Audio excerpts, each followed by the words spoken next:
Welcome back to another episode of Honey Never Sleeps.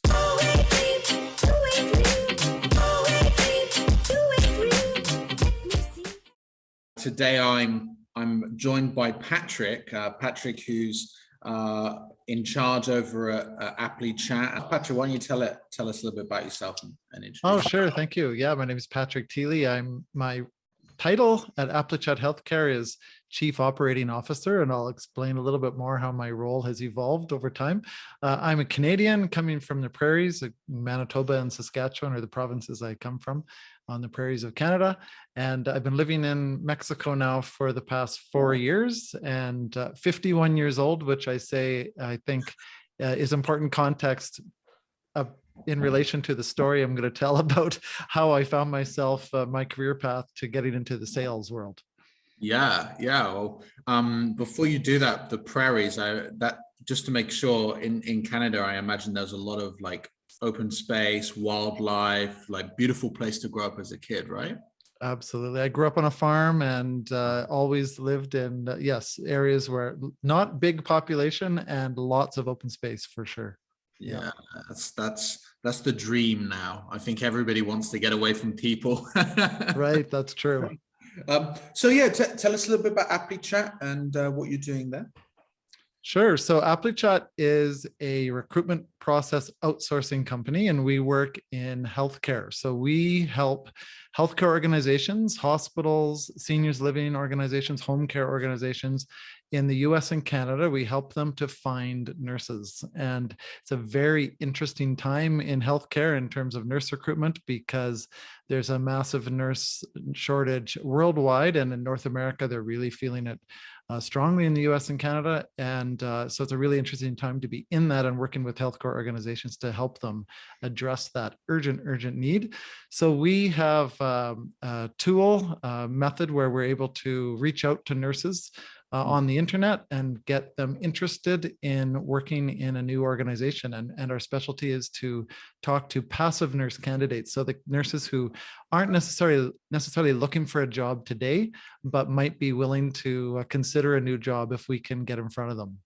Yeah. So it's really interesting.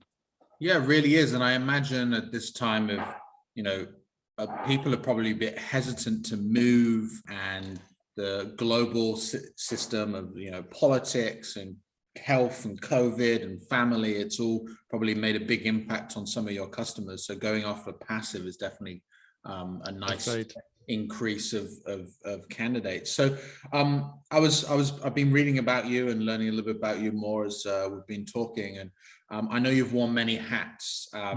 So your career started in criminal justice. How did that lead you to sales? Yeah, interesting. I have a friend who recently told me that I keep reinventing myself.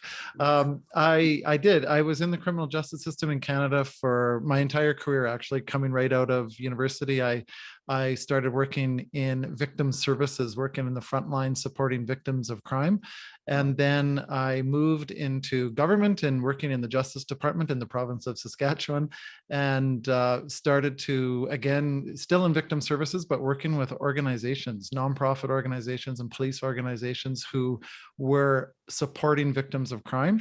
So my relationship was with those organizations to help them help victims. And then gradually I broadened out to work with a wider variety of community justice organizations who are helping people in the community. So I did that for many, many years. I forget now, more than 20 years for sure. And then eventually found myself needing a change, and found a bigger change than I expected. I actually ended up with an opportunity to take over a small hotel and art gallery here in Mexico in Guadalajara. So I ended up leaving the government, leaving the justice system, and taking over this small hotel. That was really interesting, a lot of fun. And that was about 4 years ago, as I said. And but then COVID hit, and So I, struggled really in a big way through COVID. I had to shut down, had to sort of reimagine things, and did a lot more work on my own through that. But eventually in January, I decided to just let it go.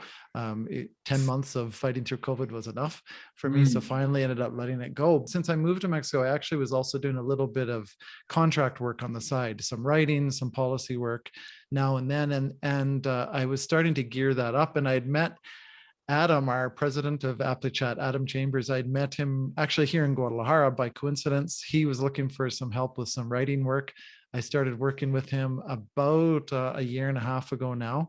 And the timing was good because I was gradually ramped up my time with him and started doing, well, I think I've done almost everything in the company with Adam, actually, starting very small hours and gradually ramping that up. When I thought I would probably need to close the hotel, I let Adam know that I'm probably going to be looking to do more contract work. And he said, well, how about full-time? So he brought me on full-time. I was working as in a management role, managing the team, and also in sales. And the sales was very, very new to me. But to make a long story short, I'm now working full-time actually in sales for the company. So that was a big change. He convinced me to try sales. I had never thought I wanted to be in sales, but he, for some reason, thought I'd be good at it, and he encouraged me to give it a go. Wow. So that's quite a journey, going from being in that justice world where you're dealing with people face to face all the time, then and a very supportive role, moving into hotel art. I'm assuming that you've got some interest in the art world, and I'm sure that was a very fun and enjoyable time. But COVID is obviously impacting your life, and then creating a new career shift. And it's great that you were able to find Adam and Adam find you, because you've been, from what you told me, you've been able to do a little bit of everything in the business. So that's allowed you to kind of like the old school apprenticeships that you used to, where you learn every little bit as the education, and now transitioned. I find that really valuable to understand broadly most things about the company, to at least have a basic understanding. I find that really helpful.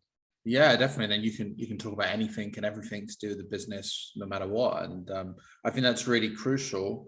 I think a lot of salespeople sometimes lack that. So maybe they're focused too much on product or focused too much on the customer, but they don't really know the overall picture or the mission and the vision of the business.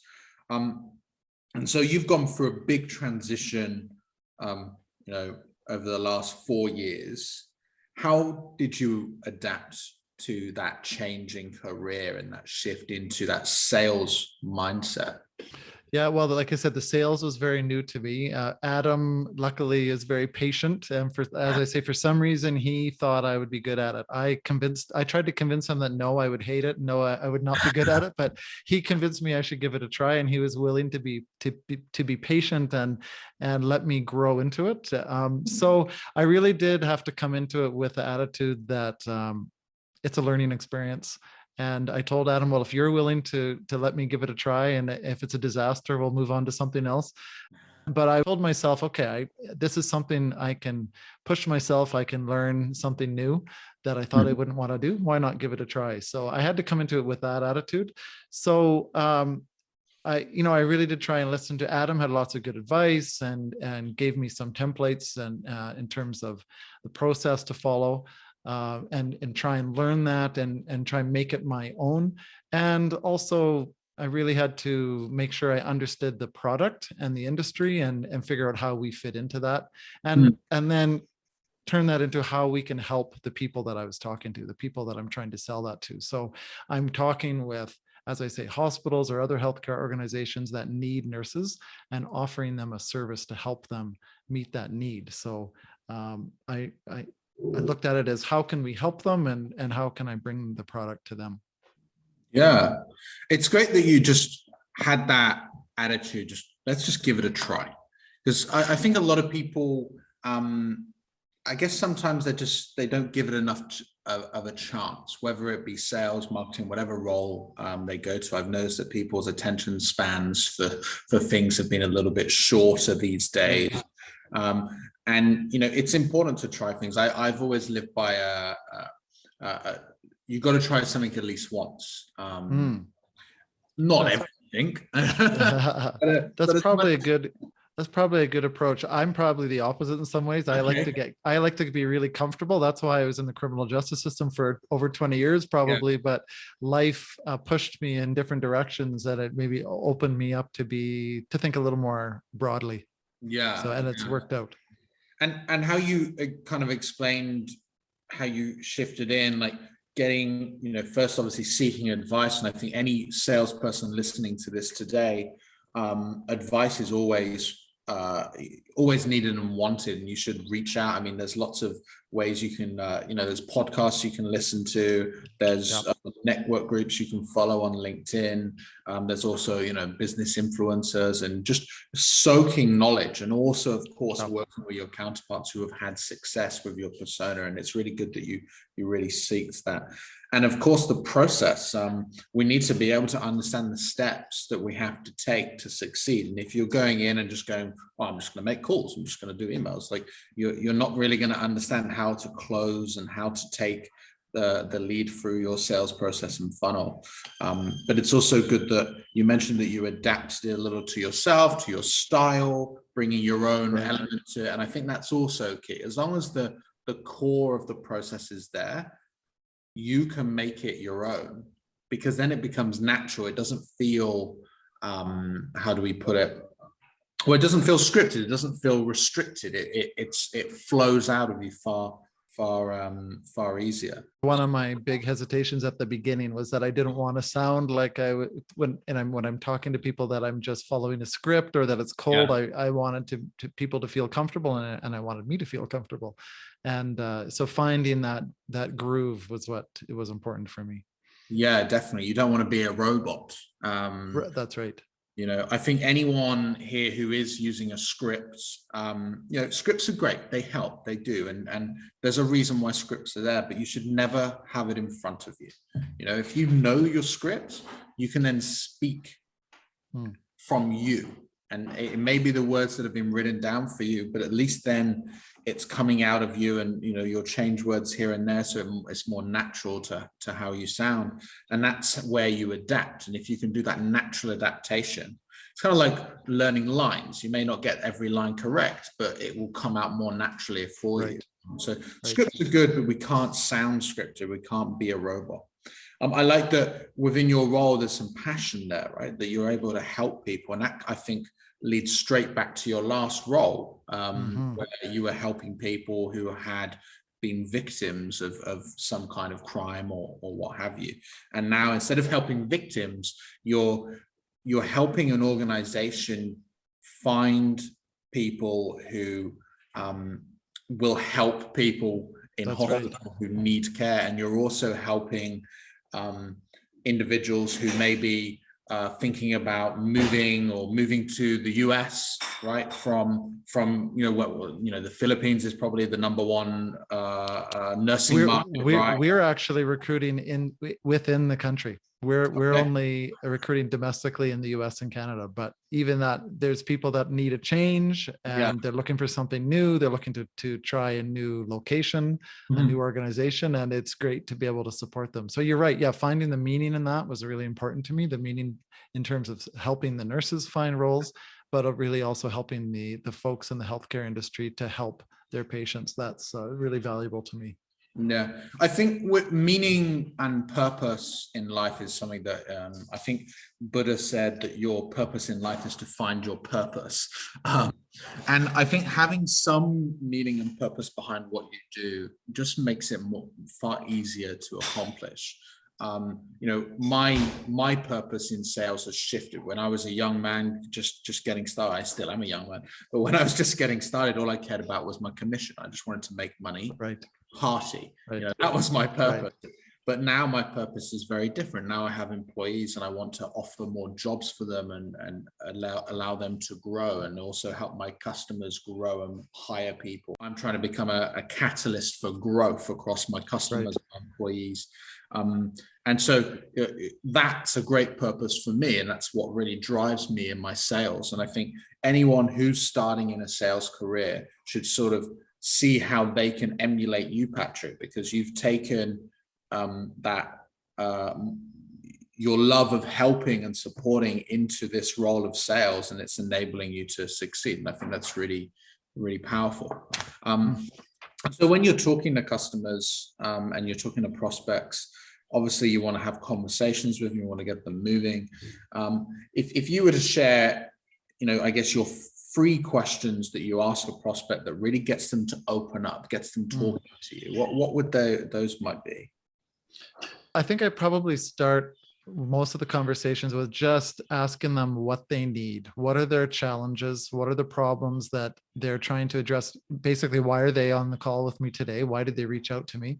And to understand that. And these are, if you can imagine, again, these are hospitals or healthcare organizations that are often in desperate need. I was speaking to someone a few weeks ago who said, we really need your help in this particular hospital because we really have a shortage of nurses in the emergency department. And I said, well, how short? What's it like? She said, well, last night we had 1 nurse show up in the emergency department. I said, well, how big is this hospital? How many nurses should you have? She said 8. So they needed 8 nurses. They had 1 show up. So you can imagine the stress for that team trying to fill that role. So the first question I have is, tell me about your need. What is the problem? What is the challenge that you're trying to address? And that really gets people, they're passionate about it. So that starts the conversation. The second question I probably ask them is, what are you doing now to solve your problem? Like, what are you already doing and trying to meet this need? And how well is it working for you or not working for you?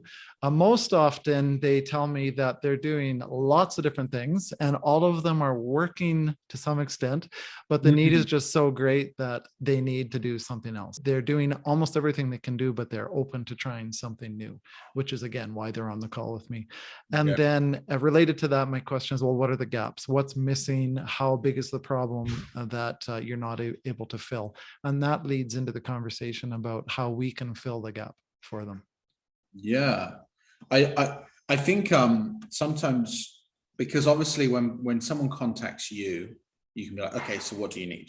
But when you contact them and you've got them intrigued, I think a lot of salespeople don't necessarily jump on that question so quickly. They're trying to pitch, they're trying to kind of justify why they're in the room. But I think that question works every single time. Like, why did you agree to meet? What do you need? It doesn't necessarily have to be, why did you reach out? And if you can get them to start opening up and talking about what's going on, and I think that's really powerful, that particular lead you mentioned. I mean, what is the cost? Not the financial cost, but the cost of lives. That in an ER, which needs a minimum of 8 nurses and only 1 is there, what does that mean to those who are having emergencies, right? That's right. And that, I think, has a really emotional impact for the decision makers you're talking to as well. It's not all business, there's human lives involved. That's right. And look, we make decisions logically eventually, but we first make them emotionally, and I think that's a really powerful in your area. There's a lot of emotion, I think, involved.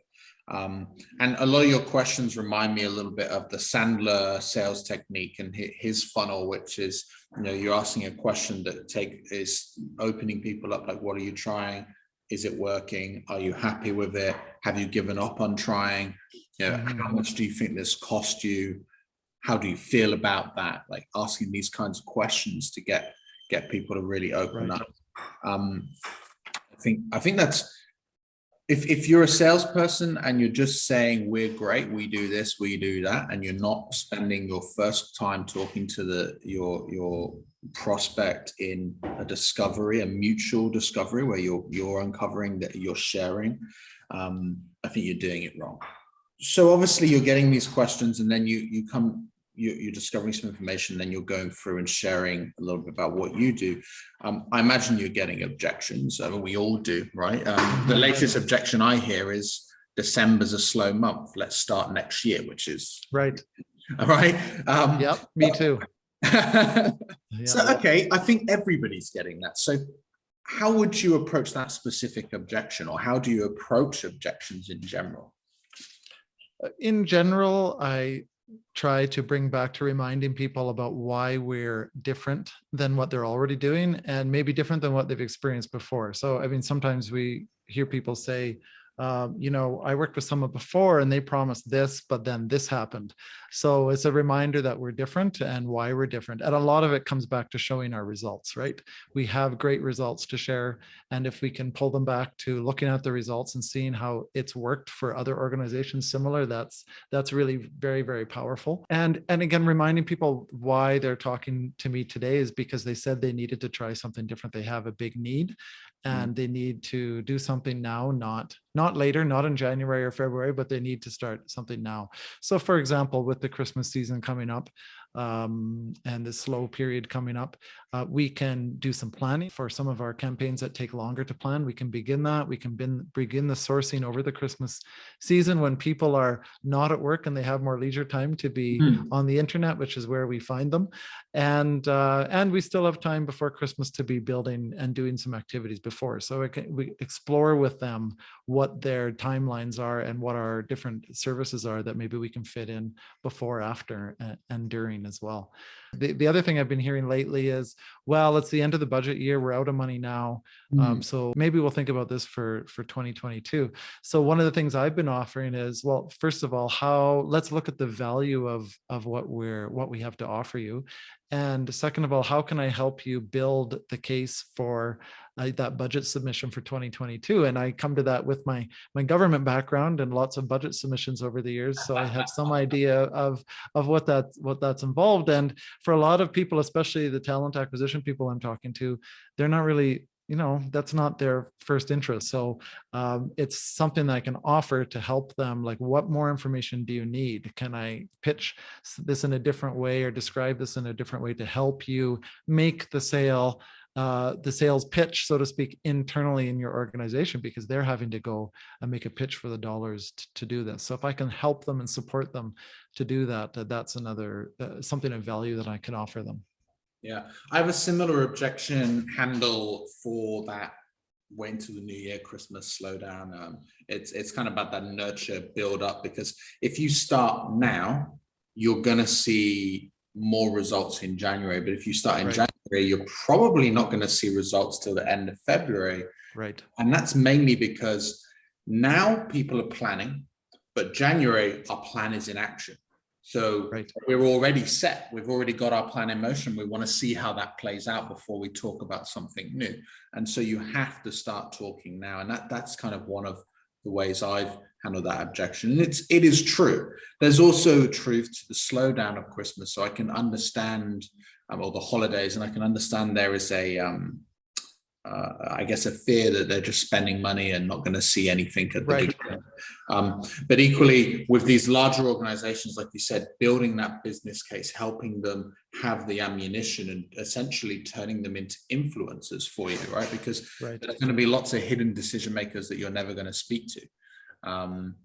And that's just part of life. They're going to be talking about it internally, and you need to support them, understand what ROI they're expecting, understanding what numbers they care about, understanding what the decision makers need to make their business case. So I think that's really important. And a lot of people kind of maybe just jump to, well, here's a discount, come and work with us, but don't think about that element. And that's very enterprise, right? It's enterprise sales. You have to be building your business case. And I think that should also be brought to our small business customers and mid-size range customers for salespeople. You don't have to do a 2-hour business case presentation, but you can definitely look at some numbers with your client or your prospect, with the influencer of the decision, and really help them understand the business case behind it. So I think that's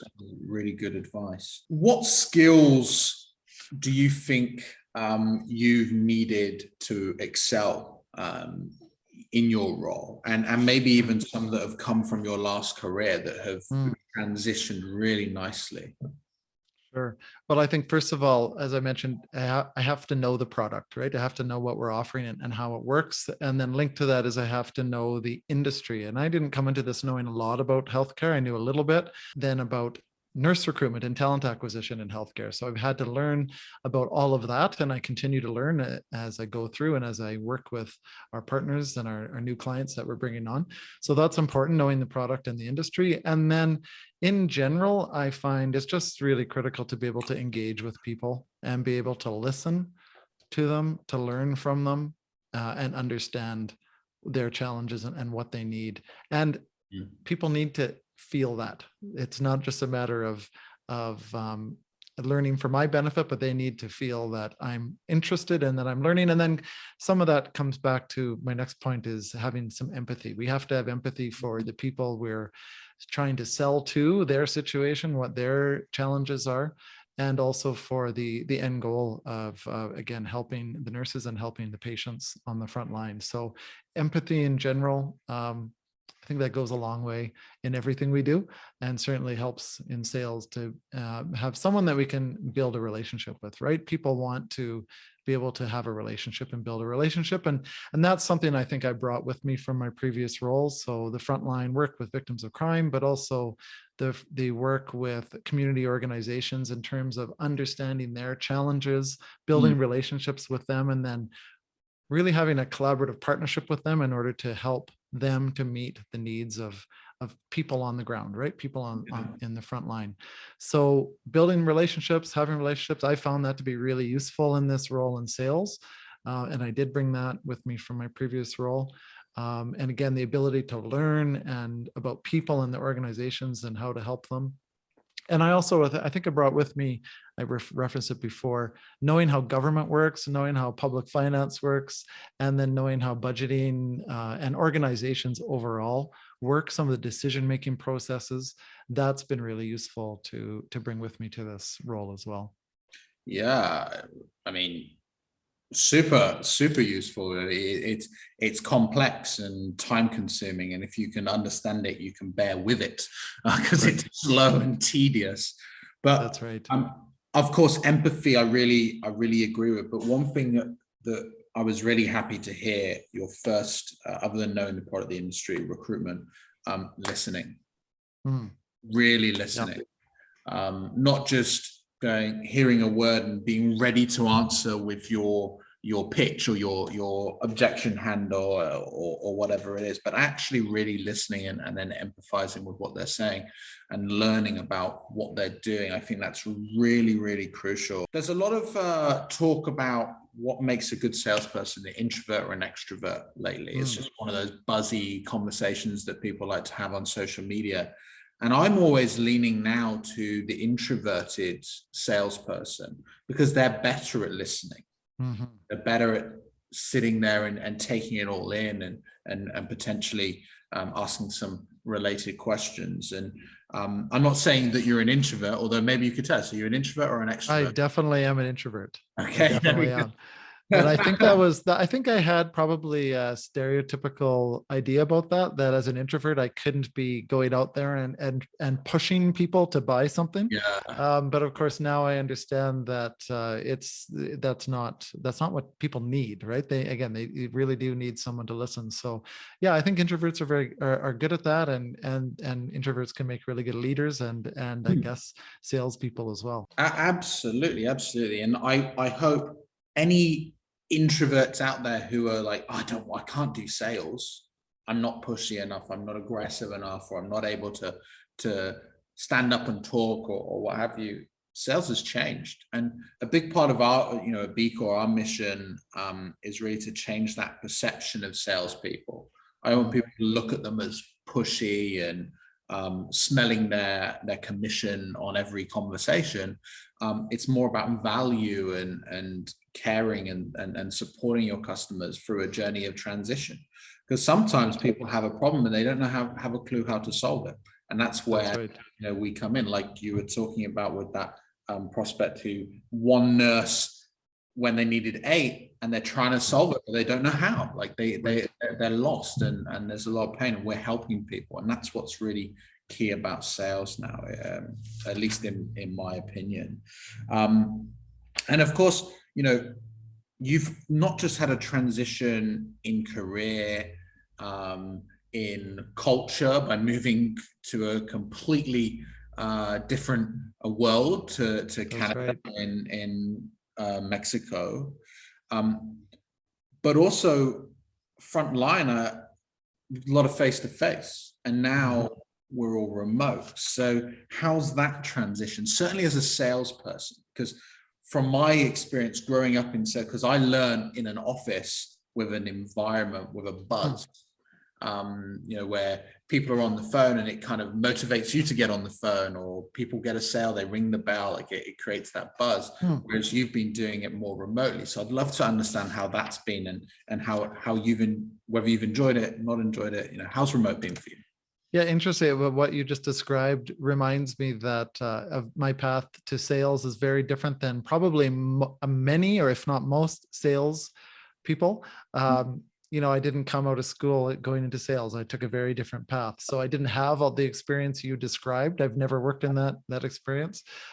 So all of my sales, I mean, other than, in the hotel industry, I had some sales experience, but it's very different than what I'm doing now. I don't mind doing it online at all. It seems to work very well. I'm working across time zones. Luckily, I'm on Central Time, but I've got prospects, and we have clients on the East Coast and the West Coast of Canada and the USA. So the time zone thing works very well for me, and being on Zoom, we can do that anytime. So it's worked really well for me. And also, people are very busy. And people are, especially since COVID, they're just much more, well, many of them are still working at home themselves. I certainly won't be meeting with people in person very often. But in terms of the team thing, we have a team within our company. We're well connected. We support each other. So we still have that happening, even though we're remote. Some of us are in the same city here, but many of us are scattered around the world. So we still have that support and encouragement for each other. But I feel, and maybe it's partly being an introvert, I feel I can be very efficient working at home and working online 100%. It's interesting. Like, I'm quite extroverted. I need social interaction. It's just part of who I am. And however, working from home, I have been incredibly efficient. And then I started going back to the office, not every day. We're kind of hybrid now. And I'm finding my efficiency drop when I'm in the office, because I'm drawn to conversation. I'm drawn to maybe go for lunch instead of working my lunch, Yep. So it's definitely far more efficient being at home, for sure. And if you're learning something new, that can also be challenging, being at home alone, but great having Yep. that support network. And I think certainly as because you're an expat like myself, where we've left our home countries and gone to a whole new world, well, not new world, but a new environment, where we've left behind our support network, not just our work network, but our life support network. Right. Family and friends, and of course we make new ones, but it's always different. And so when you're working from home, you need that support element. And it's great that we've got technology like Zoom and Slack, and we can start to just communicate more and more with each other. I'm glad that you found it a good experience in remote. I struggled at first, but I'm getting there. I think we probably all struggled at first. It's such a big and sudden transition for most of us. Yeah. Very challenging. Yeah. So at the beginning of this conversation, you told me that Adam was like, let's give it a go. Let's try sales. Yeah. Right? How, I guess so far, what surprised you the most, and how do you feel about sales now that you've been doing it for quite some time? What surprised me the most is probably that I didn't hate it. That's one. And second, that I can be good at it, actually, too. Those are the two surprises for me. So I found it very interesting. As I say, I came into it just being open-minded to have the experience, and that I thought, if it's a disaster, at least it's an experience, right? I'll have learned something from it. But no, I found it to be really interesting. I've been pleasantly surprised at how my skills from my previous career in government and in frontline support have really been really helpful for me in a sales career. I've enjoyed the relationship side of it, which I maybe didn't quite anticipate the level to which relationships would be both important and really meaningful for me too, as I'm getting to know people in the sales role and bringing on clients. And I think I found it exciting. I found it rewarding and invigorating. Like, I don't find that I wake up thinking, oh, I'm going to dread today. That's really a nice feeling to have in the morning. And the other thing is, you mentioned something before. Well, we talked about finding meaning in the work. And I've definitely been able to do that. And that's, as I say, really important to me. You also mentioned your team, and I do. We have a great team that is working hard. And I feel great when I'm able to bring on a client and know that that means that our team is going to be able to keep working and maybe expand their work too. I find that really valuable too. Like, I feel a little bit of ownership on that and some sense of responsibility. They're working hard every day and wanting to work hard every day. And I feel a bit of responsibility to make sure that we have the clients for them to work on. Yeah. So I wasn't anticipating that feeling or that expectation or responsibility in the role. Yeah, I think people sometimes lose that. Like they've looked at it, well, it's just about sales, just about making money, but there's so much more, and the sales is the engine that keeps a company going. Right. We need that sales. You need to keep revenue flowing to make sure that these people that you're employing have jobs, right? And are able to do the work. So it's really good that you found meaning, and I think that's key to anyone who's coming into sales. It's not always about money. It's not always about the work you do, because some of sales work can be boring. There's some repetitive activities that we have to do, right? And that's the same about any job. But what's key is you find some meaning behind what you're doing, whether it is helping solve the problems of your customers, which potentially in your case can save lives, right? Or absolutely. Giving your team work so that they can forever keep their jobs and ensure that you're working as hard as they are and you're not letting your team down and having that accountability. So that's really good that you found that meaning. And I hope that many other salespeople who are either just starting their career or in their career can find a way to look at it objectively, like what meaning do I have? What purpose do I have behind my work?